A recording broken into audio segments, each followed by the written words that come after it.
दरवेश दिल्ली का बहुत बड़ा आलिम, बहुत बड़ा हदीस का उस्ताद, तरीके पाकिस्तान के जुर्म में उनकी जवान बेटी हिंदू उठा के ले गए। जवान बेटी हिंदू उठा के, इन जालिमों से पूछो, इन वडेरों से पूछो, तुम अपनी कुर्बानी तो बताओ। तुम्हारे वालिदैन तो बैठे हुए थे अंग्रेज के कदमों में, तुम तो जूते साफ करने वाली कौम हो, या हुक्मरान बन गए। मौलाना अमीरुद्दीन की जवान बेटी ले गए। और हजरत के पास लोग आए, मुझे बताओ बेटियों की तकलीफ कितनी बड़ी होती है। सीना जख्मों से छलनी हो गया। और जब मौलाना नईमुद्दीन साहब ताज़ियत के लिए पहुंचे तो हजरत को सीने से लगा के कहने लगे, फिक्र ना कीजिएगा, कोई बात नहीं।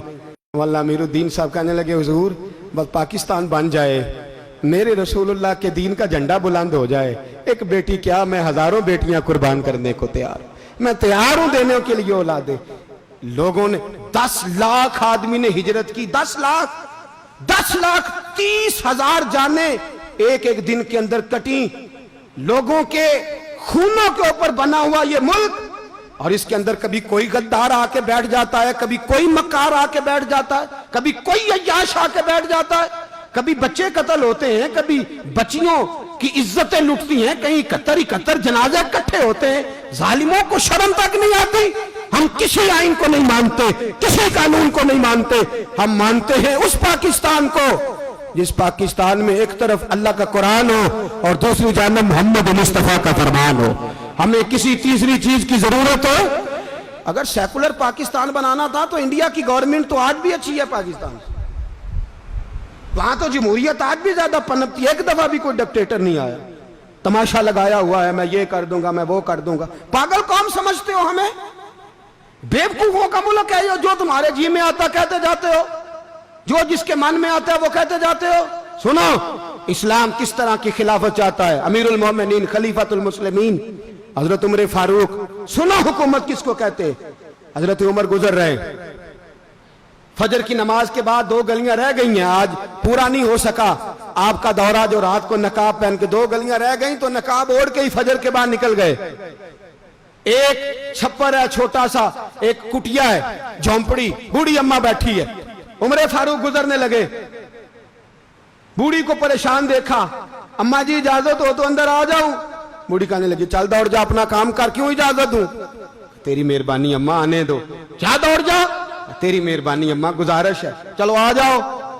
हजरत उमर फारूक फरमाया करते थे, मैंने उस औरत से आइन सीखा है, आइन, मैंने उससे कानून सीखा है, उस बूढ़ी औरत से।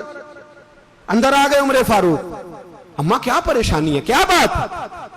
अम्मा कहने लगी, खामद इंतकाल कर गया, औलाद अल्लाह ने दी कोई नहीं, मैं गरीब हूं, 3 दिन से रोटी नहीं खाई, 25 दिनार का कर्जा चढ़ गया है, मुझे उमर फारूक से बड़ी शिकायत है।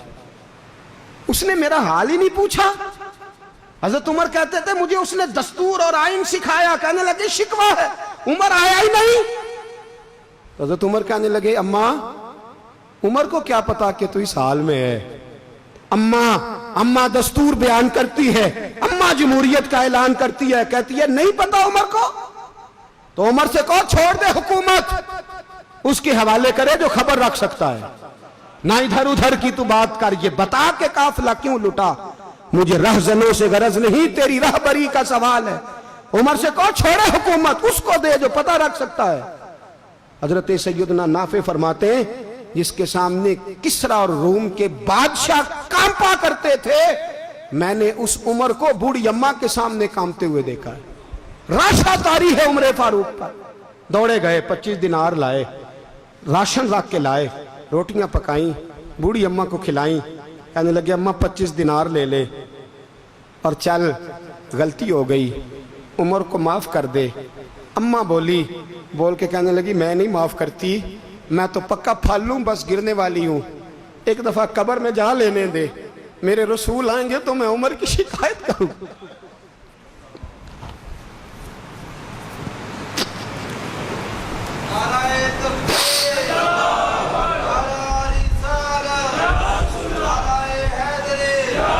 फरमाया, मैं शिकायत करूंगी महबूब पाक से और अर्ज करूंगी, हुजूर इससे पूछ, इसको निगरान बनाया गया, इसने मुझ बेवा और लवारस की खबर ही नहीं ली।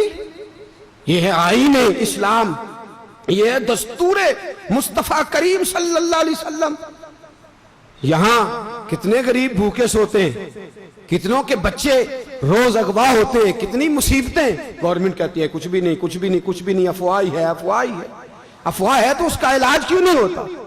آپ میدان میں سر عام آ کے اس کا اعلان کیوں نہیں کرتے؟ جاگیے اور سنیے میری بات۔ حضرت سیدنا فاروق اعظم نے 25 دینار دیے، پھر اس اماں کو کھانا دیا۔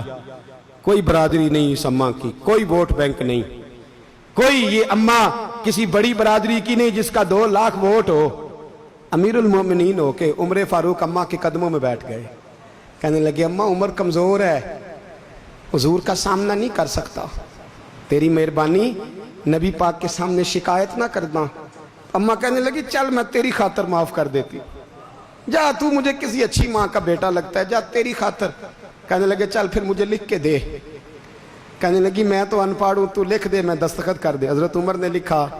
ایک بوڑھی اماں کو شکایت تھی خطاب کے بیٹے عمر سے، اور پھر وہ معاف ہو گئی۔ اماں کہتی ہے میں نے اللہ کی رضا کے لیے معاف، یہ دستخط کر دو۔ اماں کے آگے کیا تو حضرت علی آ گئے، حضرت عبداللہ ابن مسعود آ گئے، کہنے لگے عمر یہاں پھر رہے ہو، میں سارے مدینے میں ڈھونڈ رہا تھا۔ اماں اٹھ کے کھڑی ہو گئی، ہائے میں مر گئی، یہ عمر تھا، یہ میں نے کیا کیا؟ حضرت عمر کہنے لگے اماں نہ، اپنے وعدے پہ قائم رہ، تو نے جو کہا تھا اس پہ قائم رہ۔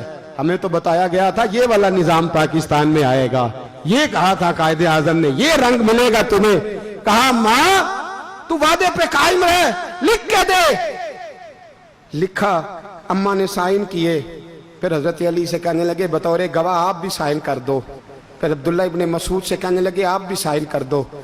سائن ہو گئے تو جناب عمر نے رکا لپیٹا، حضرت علی کو کہنے لگے علی تو میرا دوست ہے، میری صبحوں اور شاموں سے واقف ہے، علی تو میرا رازدار ہے یار، مجھے یقین ہے کہ میں تجھ سے پہلے مر جاؤں گا، جب عمر کا انتقال ہو جائے تو یہ رکا میرے کفن میں رکھ دینا، یہ رکھنا میرے کفن میں۔ علی کہنے لگے پھر کیا ہوگا؟ پر میں جب نبی پاک میری قبر میں آ کے پوچھیں گے نا بتا تو حکمران تھا کیا کر کے آیا ہے، تو فرمایا میں رکا نکال کے عرض کروں گا سونیا ایک اماں ناراض تھی میں اسے بھی راضی کر کے آیا ہوں، حضور میں راضی کر کے آؤں، یہ یا رسول اللہ میں لکھا